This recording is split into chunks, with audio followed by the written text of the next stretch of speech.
never crossed my mind when I put that ring on her finger was, oh, yay, I get to take care of somebody when they get old.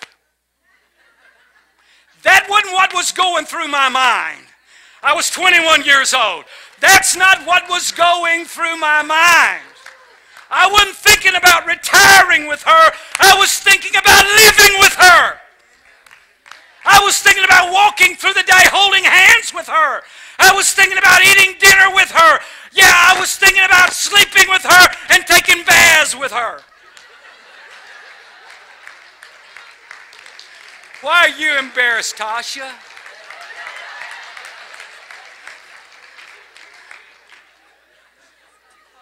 If you don't know, Tasha's my daughter. Should have stopped at dinner, she said. What do you think as soon as you moved out, we put that great big old bathtub in there for her? She said, that's enough! Hello? It's called intimacy. There you go. That's what it is. That's what it's called. And listen, this is what the Lord wants to do with us. He's not just wanting to, hey, marry me and I'll set you up with a great retirement plan. That's not what it's about. It's about intimacy. It's about walking every day with God. It's about touching God. It's about God hugging us. It's about God kissing our face. It's about God meeting our need. Hallelujah. Come on. Somebody give him praise. Somebody give him praise in his place. That's what it's about. And I'm telling you, I'm not going to be embarrassed about being intimate with the Lord. Because I read in the Bible, those that are embarrassed about intimacy with God, they wind up barren. Hello? If you're not willing to dance, I don't mean that everybody has to get up and physically dance, but there's something you got to want to get there before the Lord.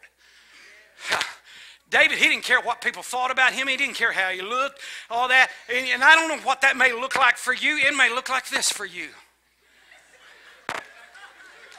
That's how Roger started out. Roger started out this way. And then he got this way. And then he got this way. And then he got... Oh, hallelujah. I don't know what it looks like for you. And maybe my relationship with my wife may be different than what yours is, and you may demonstrate intimacy different than I do, and all that. But I want to tell you something. I didn't marry her just to have a retirement partner. I married her to have somebody to be intimate with on a daily basis. God chose you, gave you a new life, not so he can meet you in heaven, so he can meet you every day when you wake up. Get up! I'm telling you, come on! Unfortunately, we have been given this worldview about God in the spiritual world. We really got it all the way back from Aristotle, and Robbie can teach you all about Aristotle and Socrates and Plato and all these Greek philosophers that we think are so smart, you know. And so they had this thought that, okay, there is a spiritual world and then there is a natural world. And then there's this wall between them, and the natural world does not go into the spiritual world, or the spiritual world does not come into the natural world. And so there was this wall built between those two. And then you go on into, as the church began to grow, and that they begin, because they were raised in that Greek mindset, they took on that same philosophy, that there is a spiritual world and a natural world, but there is a wall of separation between them. But that was that mindset, and they tried to put the church and put it on the foundation of the spiritual world and the natural world are separated. And so that's why the spiritual world then finally got pushed off into the future. The only way you have access to the spiritual world is to die. Hallelujah. But that never was the Hebrew mindset.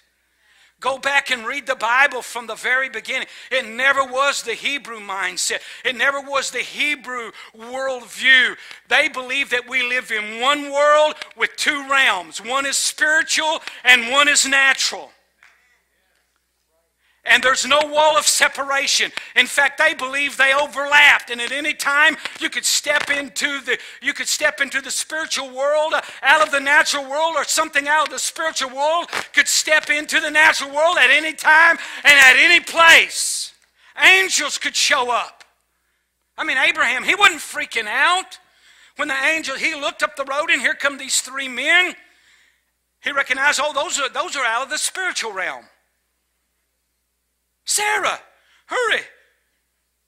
Kill a goat here. Make some barbecue. We got company coming. And these beings out of the spiritual world sat down and ate with Abraham. And Abraham, he wasn't going, oh my goodness, can you believe this? Remember when Jesus sent out his 70 disciples? He sent them out and he gave them authority. And he said, listen, you go into these villages and you preach the gospel and you tell them the good news has come and you cast out demons, you heal the sick, do all those kind of things that you need to do. Do things that happen in the spiritual realm. Go step out and live in the spiritual realm. Bring heaven to earth. And so, man, these 70, they went out and they started preaching. And remember, they all come back, and I mean, they come back rejoicing. Biblical rejoicing is more like spinning and dancing and woo! It's even like this. You know, when we read the Psalms and it says, clap your hands, all you people, shout unto the Lord with a voice of triumph. You're not just going to sit there on the couch and go, oh, yay, coach, yay, coach. I tell you what you're going to do. You're going to jump up, you're going to clasp hands, and you're going to shout, yeah! That's the biblical interpretation of clap your hands, all you people, shout unto the Lord with a voice of triumph. When we hear that, we ought to jump up out of our seats, turn around, grab somebody's hand, and shout.